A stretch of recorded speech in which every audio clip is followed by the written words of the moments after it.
j'ai été, quand on était en train de préparer ce colloque et qu'on recevait donc les propositions, j'ai été vraiment heureux de voir la proposition de Yolande apparaître, parce que Yolande, on s'est peu rencontrés, on s'est Ah, croisés. je Ouais, me, tu veux pas nous interrompre. En fait, c'est Yolan qu'on prononce. Yolande, voilà, Voilà, on s'est posé la mais question, voilà, Yolande, d'accord, il très n'y a bien. pas de souci. Donc Yolande, voilà, on s'est peu rencontrés, la preuve. Mais on s'est rencontrés un peu par un ami commun qui est Frédéric Dambach, qui est peut-être par là d'ailleurs. Donc Yolande est quelqu'un qui est encore engagé dans la compétition, qui est première division, qui est donc vraiment encore dans la phase d'entraînement dans le judo, mais ça ne l'empêche pas d'avoir entamé une phase de réflexion sur sa propre activité, et qui est actuellement donc engagé en master de philosophie. Donc c'est vraiment avec un grand plaisir que on accueille ta proposition et ton intervention dans ce colloque, et je te cède la parole tout de suite. D'accord. Bah, merci beaucoup. Bonjour à tous. Je vais partager mon écran pour vous présenter mon diaporama. J'imagine qu'il faut que je fasse ça. Hop. Donc, vous voyez tous mon diaporama? Oui. C'est bon? Parfait. Je m'excuse pour la qualité de... Enfin, si vous me voyez parler, parce que je vois que ma qualité d'image n'est pas terrible. J'ai un problème avec ma caméra, visiblement. Alors, je vais lancer mon diapo. C'est parti. Donc, le sujet de ma communication s'intitule, comme vous le voyez, le judo, une technique de soi et de soins. Et donc, l'objectif de cette communication, c'est de mettre en valeur, à partir d'une réflexion sur la technique, la dimension hygiénique du judo, afin de proposer une autre manière de présenter le judo au grand public, et ce, non dans une visée commerciale, comme on pouvait le voir avec Patrick Roux hier, mais thérapeutique. Alors, bien sûr, je vais m'expliquer en quoi ça serait le judo une thérapie. Donc, c'est en ça que on va le voir. Pour ce faire, je vais vous présenter plutôt mon parcours, ce sera plus simple. Donc, tout d'abord, il s'agira de légitimer cette recherche que nous allons commencer par deux constats sur notre société concernant d'une part le judo et l'éducation physique. Ces constats, ils nous amèneront à nous questionner sur les intentions de la méthode de Jigoro Kano, qui est basée sur la technique. Et c'est là que commencera véritablement notre recherche, puisqu'après avoir mis en évidence en quoi la technique, waza en japonais, permet de transformer l'individu, nous verrons que celle-ci est en quelque sorte à la merci des intentions du pratiquant. Donc c'est en tout cas ce que nous observons à l'exercice spirituel antique, qui nous permettront de tisser un lien avec les techniques de soi de Michel Foucault. Et depuis ce concept, et ce qu'il implique sur la relation sur soi et avec autrui, nous ferons le lien avec la santé et le judo. Donc revenons donc à ces constats. Et quels sont-ils? En quoi nous permettent-ils de nous intéresser au rapport entre le judo, la technique et la santé? Alors premièrement, parce qu'il semble y avoir un changement de paradigme de l'éducation physique dans la société, avec le retour de pratiques hygiéniques et esthétiques. Donc, tandis qu'il y a de nouvelles maladies qui sont reconnues comme l'épuisement professionnel, aussi appelé burn-out, ou la dépression, qui mettent en valeur la dimension mentale de la santé, on constate aussi les dérives sportives qui sont montrées du doigt. Donc, on parle du revers de la médaille, pour citer, je crois pas que c'est exactement le titre, mais le dernier livre de Patrick Roux. Et donc, c'est ce revers de la médaille met en lumière quelque part la face cachée du sport de haut niveau, qui sacrifie généralement la santé pour la performance et la victoire. Et cela laisse ainsi, dans notre société, la place des pratiques dites de santé, qui visent autant l'esthétique du corps que le bien-être, compris dans sa dimension physique et psychique. Alors bien sûr, ces pratiques ne sont pas nouvelles, elles sont empruntées à des techniques de corps hygiéniques du début du 19e siècle, qui avaient peu à peu laissé leur place au sport, qui était qui était plus ludique et motivant pour les pratiquants. Et donc ce sport santé, comme c'est appelé maintenant, c'est un peu la nouvelle mode, et ça n'a pas laissé indifférent le marché du sport. C'est très vite adapté avec de nouvelles pratiques, avec de nouvelles infrastructures, comme donc les pratiques comme le CrossFit qui vont débarquer, et le fitness aussi. Et on les retrouve d'une part dans les associations, mais aussi dans nos dojos avec des sections comme le taïso au judo ou le body karaté au karaté. Et notamment aussi dans les lycées, avec le nouveau champ d'apprentissage numéro 5. Donc, les pratiques ont été mises, ont commencé à être exercées en 2008, mais elles ont été officialisées au baccalauréat en 2019, dont la finalité de ce nouveau champ d'apprentissage, c'est de réaliser et orienter son activité physique en vue du développement et de l'entretien de soi. Alors, la question, dans tout ça, c'est le judo. Est-ce que le judo n'est pas en accord avec ces, finalités, une éducation physique qui contribuerait au développement et à l'entretien de soi?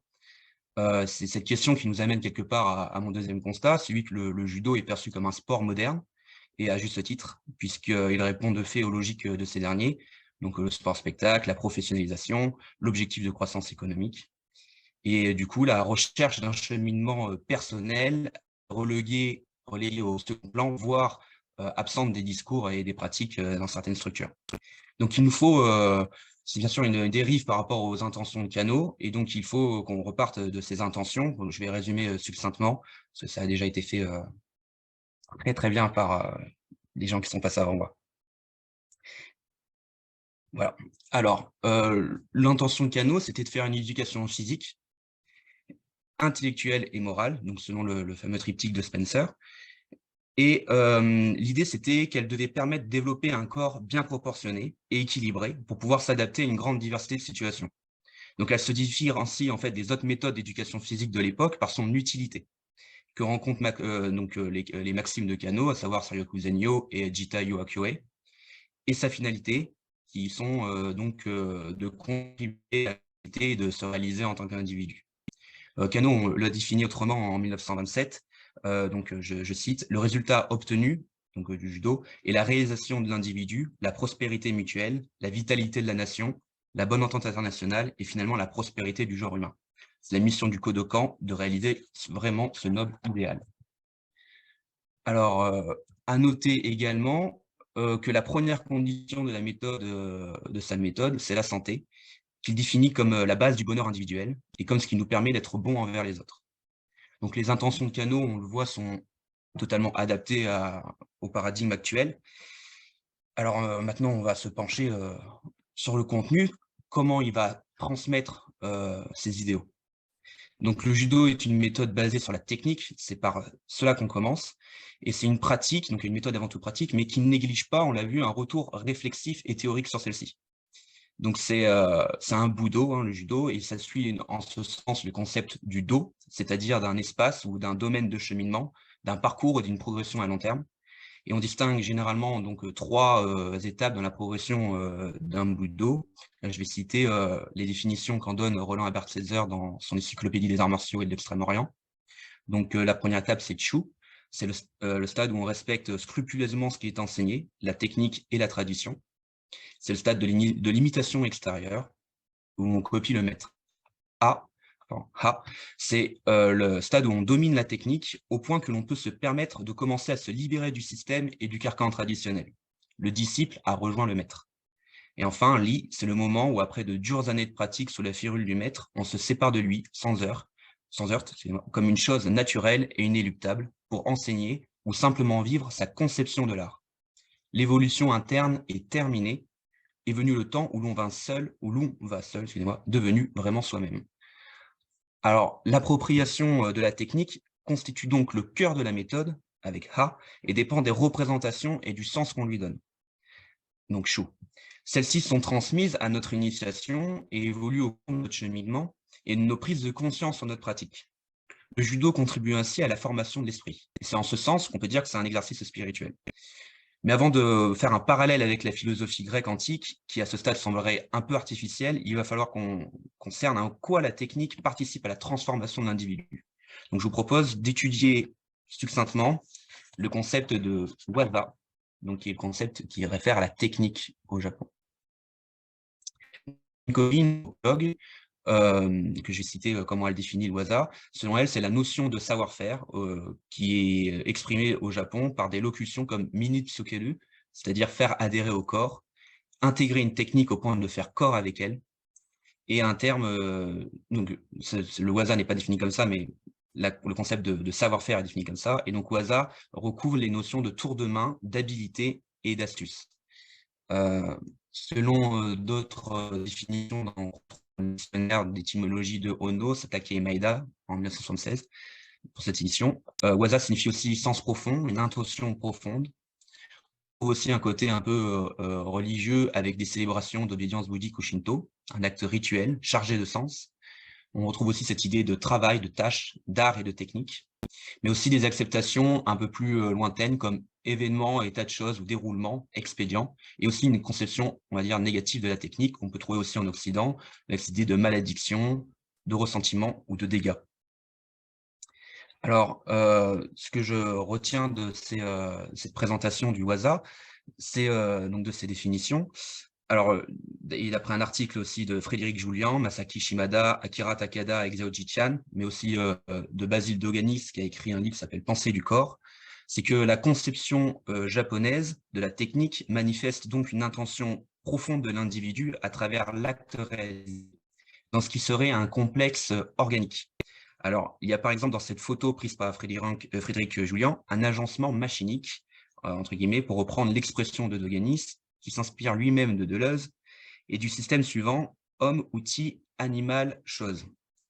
La ligne abstraite étant, selon Deleuze, ce qui traverse et fait fonctionner ces éléments ensemble. Donc, si la machine remplit généralement ce rôle, on retrouve ici chez Julian, donc cette photo de Julian, avec donc Louis, l'artisan, le tourneur, sa main, le mandrin, l'objet et le papier de verre, un système qui nous laisse penser que le waza, je cite Julian, embrassant l'ensemble, serait ici la ligne abstraite qui relie l'ensemble des éléments du système. Et en judo, si on transpose cette analyse, on pourrait ainsi y mettre l'hypothèse suivante, que la forme et l'essence du waza diffèrent selon l'agencement machinique où elle s'organise. Donc, par exemple, je n'ai pas pris forcément les photos dans le même contexte situationnel, mais donc, on a une photo avec Kano et un de ses partenaires. On peut dire dans cette photo qu'il y a un tori, un hockey, donc un judogi qui n'est pas le même du coup qu'à l'époque actuelle, les tatamis qui sont également dans une matière différente et qui changent concrètement la pratique du combat. Et donc le waza va être différent et va être bien sûr, le point important surtout, c'est l'intention. Quelle est l'intention de Kano et quelle est l'intention de ses compétitrices qui sont en train d'essayer donc de gagner, alors qu'ici on est en train peut-être, comme on disait avec Michel Kelmé et Manuela excusez-moi pour votre prénom, Manuela, je vais pas m'y risquer, j'ai oublié, mais du coup ils sont en train de faire un combat, donc de faire avec.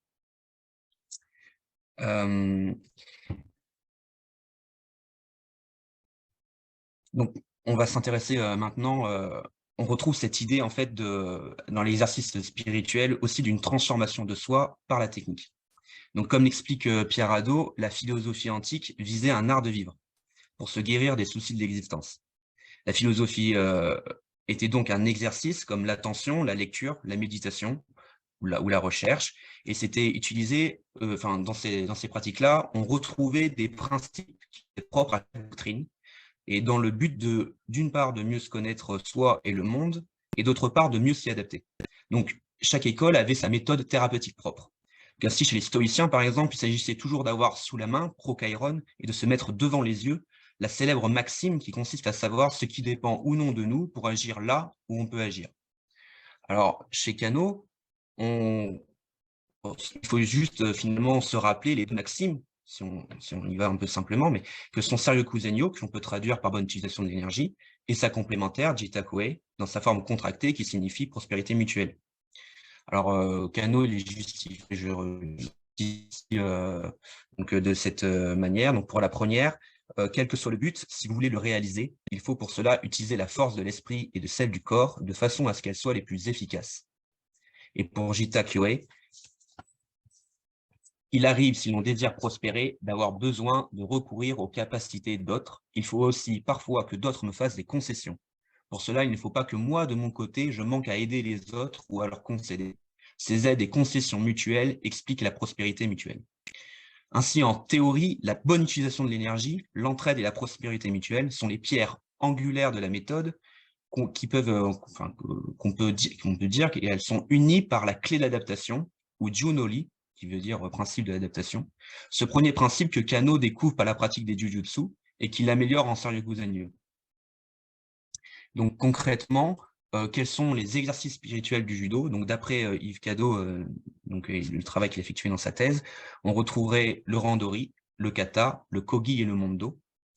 Et deux conditions pour ces pratiques, à savoir donc la pratique de ces exercices effectifs et la posture naturelle Shizentai. Alors on a vu hier que Shizen avait une polysémie, nos amis Aikidoka nous l'a présenté comme une définition plutôt de la spontanéité, mais ça veut dire aussi donc il y a un concept de nature à travers Shizentai. Et c'est ça qui nous intéresse aussi à travers les exercices spirituels antiques, avec cette tension entre kata fusine, conforme à la nature, et parafusine, autour de la nature ou contre sa nature. Ça, c'est une autre recherche peut-être. Donc voilà, je vais vous la présenter après, succinctement les intentions et les exercices de la méthode. Et donc selon nous, du coup maintenant il nous est possible de faire le lien entre le judo, la technique et la santé. Alors, je vais faire un petit rappel de ce que jusqu'ici nous avons fait. Donc, jusqu'à maintenant, finalement, on a montré le besoin dans la société d'une pratique de santé, l'effet transformatif ou d'individuation de la technique, et ce en quoi le judo, tout en ayant sa spécificité, peut être considéré comme une technique regroupant différents exercices spirituels. Et c'est ce socle qui va nous permettre maintenant de nous intéresser au Michel Foucault. Et ce lien, il est décisif pour la technique et la méthode, puisque nous le verrons, cela implique une certaine relation entre les pratiquants. Donc, les techniques de soi apparaissent chez Foucault dans le prolongement de l'idée de souci de soi. Donc, Foucault en fait d'abord la suite logique du principe de gouvernementalité. On va remonter petit à petit. Alors, il définit ce principe comme la rencontre entre les techniques de domination exercées sur les autres et les techniques de soi. Donc, autrement dit, il pose la question suivante, à savoir de comment nous nous gouvernons nous-mêmes face aux injonctions d'autrui de la société. En effet, l'éthos de l'homme libre, selon Foucault, c'est de veiller à la juste manière de se gouverner et de gouverner les siens. Et par les siens, il entend la famille et sa maison. Or, comment se gouverner sans se connaître et se soucier de soi? Alors, Foucault rappelle en effet ce lien de cause à effet depuis la lecture du traité des passions de Galien, où la connaissance de soi est liée au souci de soi en ces termes. On ne peut pas s'occuper de soi-même sans se connaître soi-même. Le principe du gnóthis et auton, donc de la connaissance de soi, repose sur et se trouve être un élément de ce qui est fondamentalement le principe le plus général, à savoir se soucier de soi-même. Le souci de soi, c'est aussi une reprise de l'épémiléia et aotou grec, rencontrée, comme l'indique Judith Revel, une commentatrice de Foucault, dans le premier Alcibiade de Platon. Il indique ce concept, en réalité, l'ensemble des expériences et des techniques qui élaborent le sujet et l'aident à se transformer soi-même. Les techniques de soi sont ainsi, à l'instar des exercices spirituels, les exercices pratiques, en tout cas les techniques pratiques, qui permettent une construction de soi par soi. Elles suivent l'idéal éthique d'une esthétique de l'existence, où il s'agit d'inventer sa vie, d'en faire un objet de techné, c'est-à-dire une œuvre d'art. Ces pratiques participent de fait à la connaissance de soi, gnóthis auton, comme projet de connaissance, avec toutefois un processus de subjectivation. Il s'agit par l'apprentissage et la pratique d'exercice de développer une culture de soi par soi, sur et pour soi. De fait, ces pratiques requièrent un entraînement à long terme. C'est par accumulation d'expérience, par la pratique et le soin qu'on se donne à soi, c'est-à-dire à l'intérêt qu'on s'accorde, qu'on fait sa vie un art de vivre, en s'adaptant aux forces que sont les relations de pouvoir et les normes sociales de notre société. Donc, une première dimension de soin au judo est donc intrinsèquement liée aux maximes du judo. En effet, Roberto Poma remarque que chez Galien, dans l'hygiène, la santé, c'est aussi la perception que le patient a de lui-même et de son propre état de santé. Ainsi, dans le contexte de la pratique, un judoka va bien, est en bonne santé, si ses capacités lui permettent d'exercer convenablement son style de judo. La santé est donc, comme le fait remarquer M. Roberto Poma, un processus dynamique dont l'amplitude est relative à l'individu. Et ainsi, même blessé, on peut se sentir en bonne santé malgré la diminution de ses capacités physiques, tant qu'on arrive à appliquer l'essence de la technique judo. Autrement dit, le judo est une méthode qui permet de redéfinir les normes de santé par sa technique propre et donc conformément à sa nature, du bon emploi de l'énergie. On pourrait donc imaginer qu'un individu dont le corps serait qualifié de malade ou d'invalide par des critères scientifiques de santé pourrait être soigné par l'apprentissage et l'utilisation du judo comme technique de soi et attitude de vie existentielle. Je vais passer un peu parce que je ne voudrais pas qu'on dépasse de trop. Et donc le judo pourrait ainsi se définir comme la méthode d'éducation qui vise à apprendre et à se soucier de soi pour se corriger dans sa faillibilité et de faire de ses faiblesses de futures forces. Une deuxième dimension naît selon nous dans la pratique du combat. Elle est notamment relative à la santé mentale de l'individu. La caractéristique fondamentale du combat est en effet sa logique interne qui, métaphoriquement, reprend les codes des arts martiaux dont la finalité est de tuer. Donc je fais un raccourci, mais il est nécessaire. Enfin, on stimule au combat les mêmes finalités que sur le champ de bataille, avec néanmoins l'assurance de garder la vie. La mort est symbolique et représentée par la face cachée du hippon. Car le hippon annonce avant tout un fait, une évidence et une vérité, à savoir, il y a eu ici et maintenant judo. Alors, de quelle nature est cette vérité? Est-elle nécessaire de la dire pour réaliser le hippon? Revenons à Foucault, à cette diapositive. Foucault ajoute que le souci de soi ne peut se passer sans le travail du jugement des autres. En effet, donc là, je recite Foucault, « Ceux qui veulent se passer du jugement des autres dans l'opinion qu'ils se forment d'eux-mêmes, cela, dit Galien, tombe souvent. En revanche, dit Galien, se trompent rarement ceux qui s'en sont remis à d'autres pour ce qui est, du constat de leur propre valeur. Il y a donc nécessité de s'adresser à quelqu'un d'autre. Et ce quelqu'un d'autre, comme l'explique Foucault, il n'est pas présenté par Galien comme un technicien, mais comme un homme de bonne réputation et de plus doté d'une certaine qualité, la parésia. Et la parésia, qu'est-ce que c'est? C'est le franc-parler. Et elle est indispensable dans nos rapports avec autrui, car elle permet la construction de notre vertu et de notre bonheur, selon Foucault. Bonheur dont je rappelle que la santé est la base, selon Cano. C'est cette sincérité, par exemple, du hooké, celui qui reçoit donc envers Tori, celui qui exécute, qui est recherché dans les phases d'apprentissage de la technique en judo. Dans l'exercice du Yakutsuku Geko, qu'on peut définir comme la pratique d'attaque-défense avec des règles définies au préalable par les partenaires, Uke a ce rôle essentiel de favoriser la recherche de Tori en cherchant avec sincérité l'application du judo. Consigné dans un rôle défensif, donc le Kakare Gaeko par exemple, Uke est un acteur de la situation et s'oublie en vertu de son rôle. Son intention, c'est toujours de dire vrai pour favoriser la réussite de Tori. Cette relation parésiastique entre le Tori et le Uke est nécessaire dans l'idée de prospérité mutuelle. Foucault montre toutefois et nuance finalement son concept en montrant que la parésia, si elle ne se situe pas dans le discours, en fait, en savoir ceci est une vérité vraie, et que c'est quelque chose qui est assez problématique de dire cela, elle se situe en fait du côté de celui qui l'énonce, de celui qui prend le risque de dire vrai. Donc, je recite Foucault, dire vrai en présence de Denis le tyran, de Syracuse, qui se met en colère, c'est ouvrir pour celui qui dit vrai un certain espace de risque. C'est ouvrir un danger, c'est ouvrir un péril où l'existence même du locuteur va être en jeu. La parésia est à situer donc dans ce qui lie le locuteur au fait que ce qu'il dit, c'est la vérité, et aux conséquences qui suivent du fait qu'il a dit la vérité. Et le prix à payer, poursuit Foucault, c'est la mort. Alors, c'est la mort dans le cas de Platon qui dit la vérité à Denis le tyran qui s'est fait d'ailleurs exiler de Syracuse. Mais c'est la mort aussi, par exemple, de la discussion entre, par exemple, Daniel Lorenzini, dans sa thèse, fait le lien entre Sénèque et Lucilius dans ses lettres, où en fait, si Sénèque fait œuvre de parésia, il peut blesser Lucilius et couper court à cette relation enseignant-enseigné. Donc, ce détour sur la nature de la vérité permet de mieux comprendre la différence entre faire judo au sens technique du terme et faire judo dans sa visée sportive et compétitive.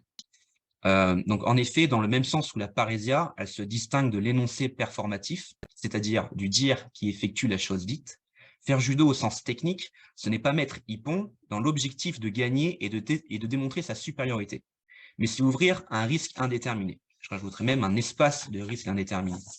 C'est exprimer une vérité aux conséquences inconnues. Et cela rend beau, selon nous, le judo. Donc là, on voit Jean-Paul Koch tenter une attaque contre Matsuda en 1969. Et donc, cette mise en suspense ce spectacle qu'on peut dire de la vie qui se joue entre ces deux pratiquants, rend compte de notre éphémère existence quelque part et de sa contingence. Donc on voit Jean-Paul Koch qui attaque Tsuriko Migoshi, et Matsuda qui va pratiquer un Sen no Sen, il va surpasser son attaque et le reprendre en Uchimata. Et donc en un instant, tout a basculé.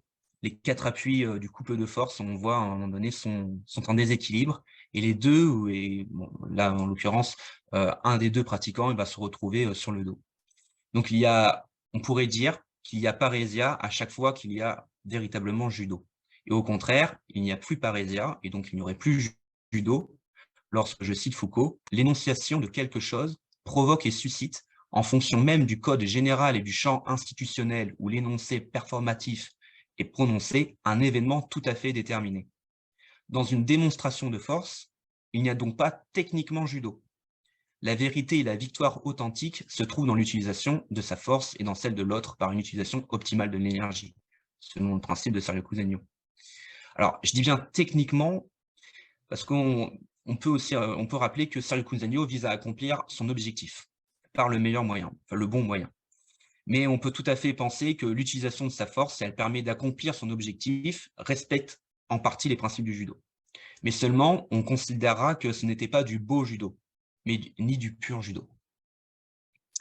Donc, c'est cet engagement du corps et de l'esprit dans l'exercice de la parésia qui, selon nous, donne tout le tranchant de l'action. Celui qui ne prend pas le risque de dire vrai, de dire la vérité, qui la cache ou se tait, manque l'instant, quelque part, où il aurait pu s'exprimer, et quelque part prendre soin aussi de soi, mais de l'autre, et aussi de l'autre. Car cela reste un jeu et un apprentissage, celui avec autrui de ses forces et de ses faiblesses, qu'il s'agit de parfaire pour augmenter sa vitalité au quotidien.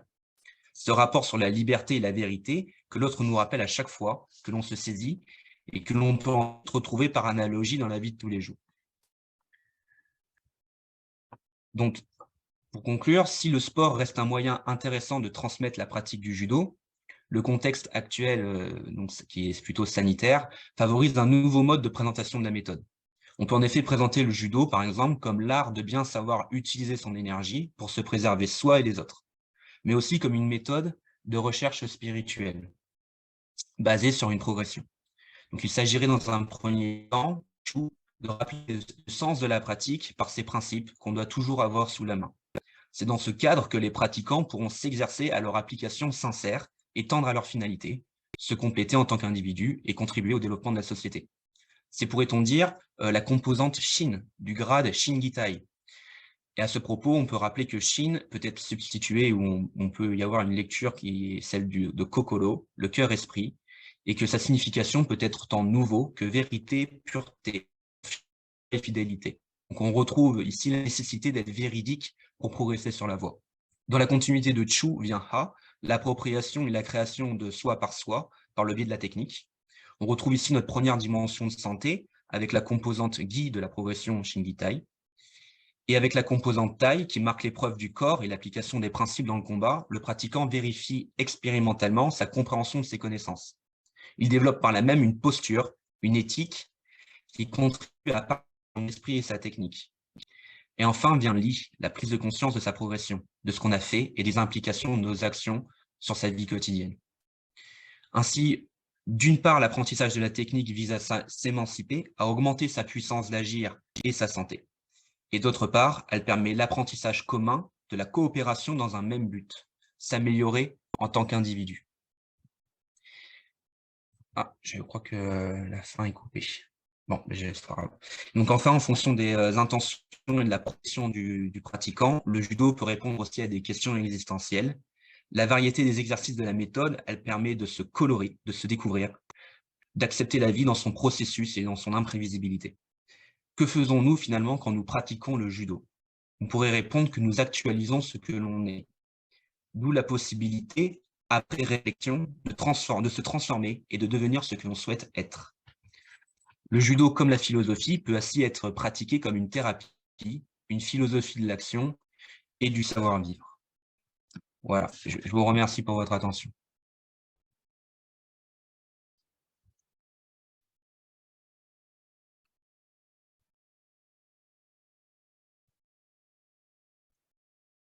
Merci beaucoup Yolande, c'était, absolument passionnant. J'ai, alors moi j'aurais, peut-être quelques, questions, mais, est-ce qu'il y a d'autres personnes qui, veulent prendre la parole? Ou est-ce que vous avez besoin de quelques minutes pour digérer le l'ensemble des informations, et des propositions? Enfin, Oui, Valérie? je voulais donc questionner Yolande sur un aspect. En fait, il évoque effectivement les incidences en termes de formation de soi et de régénération du soi ou de développement de soi dans l'espace de la pratique dans le dojo, en mettant en avant le lien avec finalement la dimension technique. Moi, je voulais lui poser la question de la façon dont, enfin, s'il avait réfléchi finalement à ce que ça pouvait signifier justement en dehors du dojo, hein, puisque ben, tu l'as rappelé, hein, parmi les finalités du judo, il y a au fond cette dimension de transposition de ces principes dans la vie quotidienne ordinaire. Voilà. Donc, je voulais questionner Yolande là-dessus, si c'était aussi intéressé sur cet autre aspect. Voilà. Bah, oui, bien sûr, ça je pense que c'est, de toute façon Kano, enfin c'est, comment dire? Il explique, ce sont les 3 niveaux du judo, hein, l'idée de, et ça revient aussi à cette idée de Li quelque part, qui nous permet de revenir aussi à cette première phase de Chu. C'est, cette confrontation en fait de ce qui se passe dans le dojo, qui est une sorte de laboratoire avec, finalement nos expériences dans la vie du quotidien. Et c'est en ça aussi que je fais le lien avec les exercices spirituels antiques et les techniques de soi. C'est finalement comment ce que l'on fait dans le dojo nous permet, de nous entraîner à ce qui va arriver, à l'extérieur, qui est cette fois-ci incertain. Dans le dojo, quelque part, on a sécurisé cette incertitude. On en a fait, comme je disais, une sorte de lieu d'expérimentation. Donc quels sont les liens qu'on a après, qu'on développe en société, à travers cette pratique? Il me semble que c'est pour ça que je parle de la parésia, qui a cette idée en fait de savoir, juger du bon moment où on va dire la vérité, ou est-ce que des fois il faut se taire? Est-ce qu'il faut toujours faire acte de parésia? Est-ce qu'il faut toujours dire la vérité? Est-ce qu'il faut prendre toujours ce risque-là? Mais peut-être qu'il n'est pas forcément, utile de le faire des fois, qu'il faut savoir aussi, utiliser correctement son énergie pour prendre Sergio Cousinho. Mais toutefois, il me semble que dans la pratique du dojo, c'est là où il faut s'exprimer à la dire, parce que comme ça, on apprend aussi des conséquences que cette expression de la vérité peut engendrer. Donc, il y a un lien là, par exemple, sur cette façon de communiquer avec les autres qui me semble important. Puis après, il y a, comme dit Kano, il faut trouver la créativité pour trouver les autres liens. Il me semble que dans la gestion de l'incertitude et dans ce que j'appellerais moi l'expression de son intuition aussi, le judo nous permet justement d'accéder à cet apprentissage d'expression de soi. Mais pas dans le seul but de s'exprimer, comme si on était tout seul, mais d'apprendre à s'exprimer dans le compromis. Donc il faut accepter un peu les dimensions de son environnement, donc c'est ça qui nous apprend, les différents procédés d'entraînement. La compétition nous permet aussi de nous mettre dans d'autres situations avec une intensité, qui nous rapproche de celle de la guerre, métaphoriquement. Et et on apprend justement à exprimer cette fameuse vérité ou ce qui nous semble juste, tout en dans ce compromis, dans cette résistance, à trouver des repères dans cette saisie, libre, ou tempétueuse, et à être efficace, quoi. Voilà, je vais m'arrêter là. Voilà. Et juste dernier point, est-ce que vous connaissez un peu, enfin, la philosophie de François Julien? Alors évidemment, Ah, elle s'inscrit davantage dans le contexte de la Chine et moins dans le contexte, et pas dans le contexte du Japon, mais bon, voilà. je connais de nom, je me suis pas encore penché, sur sa lecture. J'ai du mal à faire des choix, bibliographiques. Très Je vois bien. beaucoup de gens, qui écrivent des choses. Bah, bien sûr, tout à fait. Mais bon, vu ce que vous dites, le traité donc sur l'efficacité, Oui, oui, je vais le renoter d'ailleurs. Merci. Est-ce qu'il y a... Oui, Guelfo? Ah, Guelfo a disparu? Ah non, voilà. Merci pour votre présentation. Et ma question, c'est ça. Quelle est, selon vous, la différence entre technique et art? Parce qu'on sait que l'ambiguïté, toujours aujourd'hui, nous lisons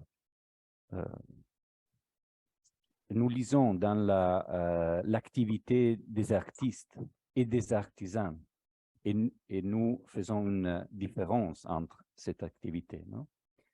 Cette ambiguïté remonte, c'est correct? Oui.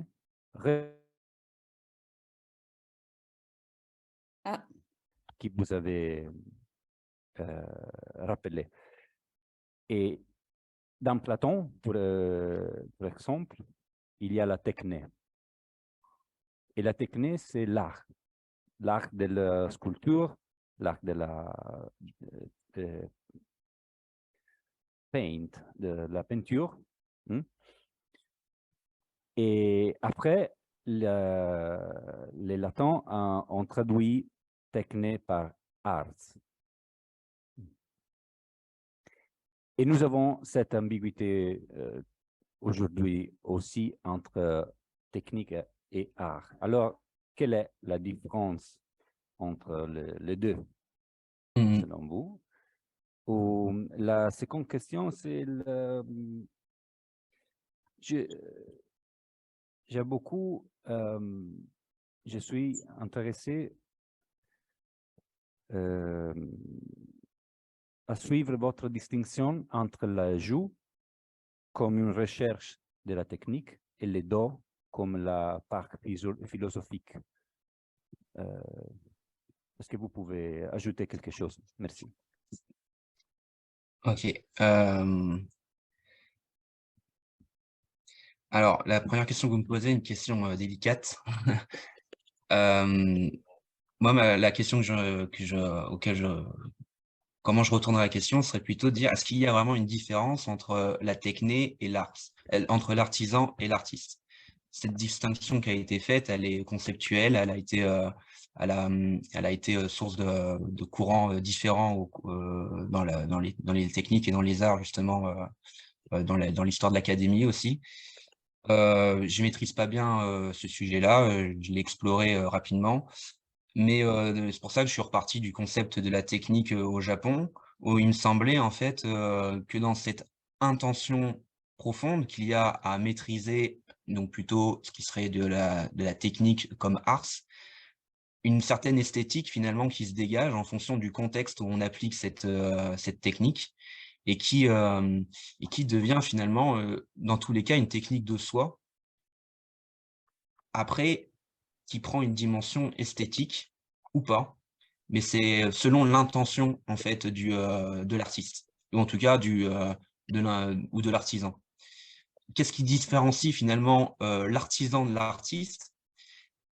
Là, ce qui me semble pertinent, c'est de référer plutôt au concept, enfin à la philosophie de Bergson, et donc à cette idée d'intuition métaphysique, et qui serait en fait que l'artiste se distingue de l'artisan dans le sens où il a l'intention d'exprimer quelque chose. Exprimer au sens où il fait sortir hors de soi quelque chose qui serait de la sorte de ce qu'on pourrait appeler une intuition intellectuelle. C'est-à-dire, il y a une distinction dans l'intuition, dans toute la philosophie, entre intuition intellectuelle et intuition sensible. L'intuition sensible, c'est celle qui nous permet d'avoir un contact immédiat avec les objets, et intellectuelle, ça référerait à quelque chose comme des conceptions abstraites, voire selon Kant, à quelque chose qui est réservé à la divinité. Mais donc, cette façon de s'exprimer, en fait, ça serait exprimer une intuition au sens de Bergson, une intuition qui serait quelque chose d'ineffable, mais que par exemple, personne il dit cette phrase qui me fait toujours beaucoup d'écho, que tout au long de sa vie, un philosophe ou un artiste ou un artisan produit, crée, parle, toujours pour finalement répéter une seule et même chose, qu'on peut résumer à une seule et une chose très simple, une intuition. Et cette intuition, elle prend les rapports, les connaissances du moment de cet individu, et c'est ce qui se dégagerait en fait comme différence entre l'artisan et l'artiste. Quelque part, finalement, qu'est-ce qui fait une œuvre d'art? C'est ça la question aussi que vous posez à travers qu'est-ce que la différence entre la conception de la technique. Donc ça, c'est un sujet qui est à controverse. Et pour rebondir finalement et faire le lien avec votre deuxième question sur le Ju comme recherche de la technique et le Do comme recherche philosophique, effectivement, il me semble que finalement, dans cette recherche du Do, dans cette voie de progression que nous amène comment dire, à commencer toute pratique de Budo, on parvient à parfaire sa technique et à un moment donné, au début peut-être dans un souci d'efficacité, même si c'était dans un souci d'efficacité, on se rend compte qu'il y a un rapport aussi à soi, et dans ce rapport à soi et dans ce souci de soi, on vient y mêler quelque part aussi une esthétique, une perception de sa santé, une perception de ce que ça représente pour nous, cette technique, et une certaine utilité. Et le judo vient nous questionner, en fait, dans cette recherche du Ju, on se questionne finalement sur mais qu'est-ce que je suis en train de faire vraiment? Pourquoi je fais du judo? Pourquoi je suis en train de faire cette technique en particulier? Effectivement, on pourrait penser, mais est-ce qu'on n'a pas tous ressenti cela dans d'autres activités, hein, comme la natation ou pour prendre des activités sportives, ou l'escalade, ou comme on faisait allusion hier, ou dans des pratiques comme la poésie. Est-ce que la création dans la poésie, elle n'est pas aussi liée à cette recherche d'une expression de cette intuition? Et donc de se parfaire par la technique, par ce Ju, rechercher incarner dans sa chair finalement ces résultats, ces expérimentations, ça nous amène à progresser sur la connaissance de soi, sur un chemin qui serait un chemin de développement spirituel, si on reprend comment dire, une expression à la mode aujourd'hui. Voilà, j'espère avoir répondu à peu près à vos questions. Le, malheureusement, il va falloir qu'on enchaîne. J'ai une dernière question, donc Johan, si tu peux répondre de façon concise. Succincte, je vais essayer. Juste, voilà. C'est donc tu parles de parésia. Ouais. Et tu as beaucoup donc traduit ça par sincérité, donc l'importance de la sincérité. Et parfois, tu emploies le terme de vérité. Et donc, je voudrais simplement que tu nous dises si pour toi la sincérité est nécessairement vérité, ou est-ce que la sincérité permet finalement l'éclatement de la vérité ou d'une vérité? Oui, effectivement, il faudrait que je précise un peu ces termes-là. Alors, la parésia, il me semble que du coup, c'est plus l'expression de sa sincérité. Parce que, on n'obtient pas une vérité en soi. La vérité, par exemple, ça serait de dire, forcément que je pense mettre hippon sur cette action. Donc si on reprend, la petite, analyse que j'ai fait avec, Jean-Paul Koch et Matsuda, il me semble que Jean-Paul Koch est sincère. Mais il ouvre un espace de risque où finalement la vérité ne dépend pas de lui. Et la vérité à la fin, c'est que, c'est le résultat, désintéressé de l'événement qui s'est passé. Et donc, je sais pas en japonais, je suis en train de commencer à faire des recherches là-dessus, entre makoto et je sais pas comment il traduit la sincérité, mais il me semble que makoto, signifie, la vérité. Hem, je sais pas s'il y a une distinction aussi à faire, donc avec ces termes-là, comme avec la vérité du cœur aussi, celle du shin, du kokoro. Mais il me semble que c'est, plutôt une expression sincère, c'est prendre le risque de dire vrai dans la relation, en fait, qu'on a avec autrui. Parce que quelque part, on risque, de mettre un terme à cette relation. Le hippon met un terme à la relation qu'on avait, dans le mouvement qu'on avait avec, dans cette lutte, dans cette prise de risque qu'on avait avec son partenaire. Je te remercie. Alors, alors c'est vrai que c'est juste, parce que tu me...